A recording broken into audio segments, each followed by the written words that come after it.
کوئی نہ دیکھ رہا ہو، لیکن بندے اور مولا کے درمیان کا ایک راز ہے روزہ. اسی وجہ سے ایک حدیث میں ملتا ہے قیامت کے دن جب ایمان والوں کو جمع کیا جائے گا اور جن کی بخشش ہو جائے گی تو ان میں ایک جماعت ایسی ہوگی جو جنت کی طرف اڑتے ہوئے جا رہے ہوں گے اور جنت میں پہنچ جائیں گے، کسی کو نظر نہیں آئیں گے، بہت تیزی سے وہ جنت پہنچ چکے ہوں گے. باب الریان ایک دروازہ ہے جو صرف روزے داروں کے لیے، جن کے روزے اللہ کی بارگاہ میں پسند آ گئے، وہ دروازہ صرف ان کے لیے. وہاں پہنچ چکے ہوں گے، بہت سارے اہل اللہ، بڑے بڑے مقامات والے وہاں موجود ہوں گے. پوچھیں گے تم کہاں سے آئے، کون سے راستے سے آئے؟ نہ وہاں نظر آئے نہ راستے میں نظر آئے، یہاں کیسے پہنچے؟ تو وہ کہیں گے کہ اللہ تبارک و تعالیٰ نے ہمیں روزوں کی وجہ سے یہ مقام دیا.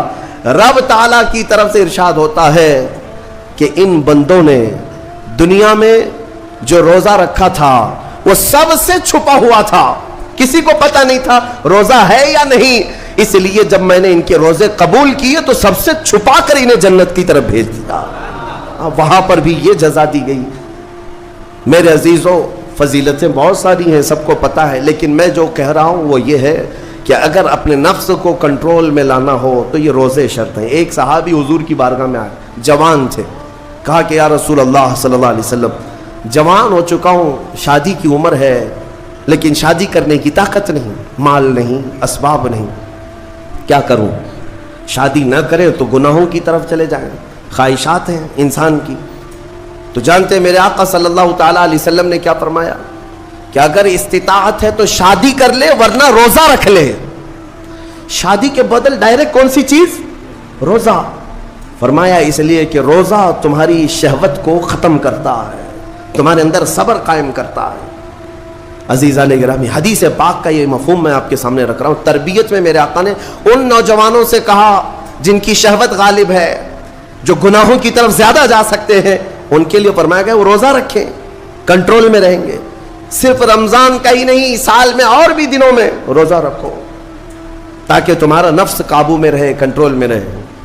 میں چند مہینے پہلے کچھ نوجوانوں کی کثرت کو دیکھ رہا تھا جو اپنے جسم کو شیڈول بنانے کے لیے، مینٹین کرنے کے لیے ڈائٹ پلان تیار کر رہے تھے.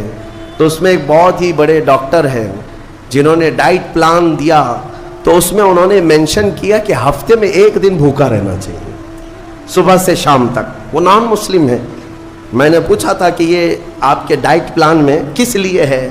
تو انہوں نے اس کی سائنٹیفک وجہ بتائی کہ ہفتے بھر میں ہم جو کچھ بھی کھاتے ہیں، کچھ ایسی چیزیں جمع ہو جاتی ہیں جن کو پگھلنے کا موقع ہی نہیں ملتا، ہم بار بار کھاتے رہتے ہیں، اس پر چیزیں جمع ہوتی رہتی ہیں.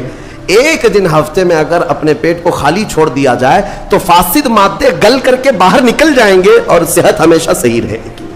یہ دنیا کہہ رہی ہے. میرا مولا بغیر حکمت کے کوئی چیز تم پر فرض نہیں فرماتا.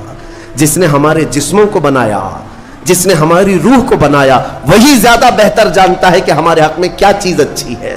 اس لیے اے میرے عزیزوں، اب ان نفس کے خلاف جو باتیں میں نے عرض کی ہیں، نوجوانوں، آج تمہارے لیے نہیں، پوری زندگی کا سب سے بڑا چیلنج ہے، سب سے بڑا چیلنج.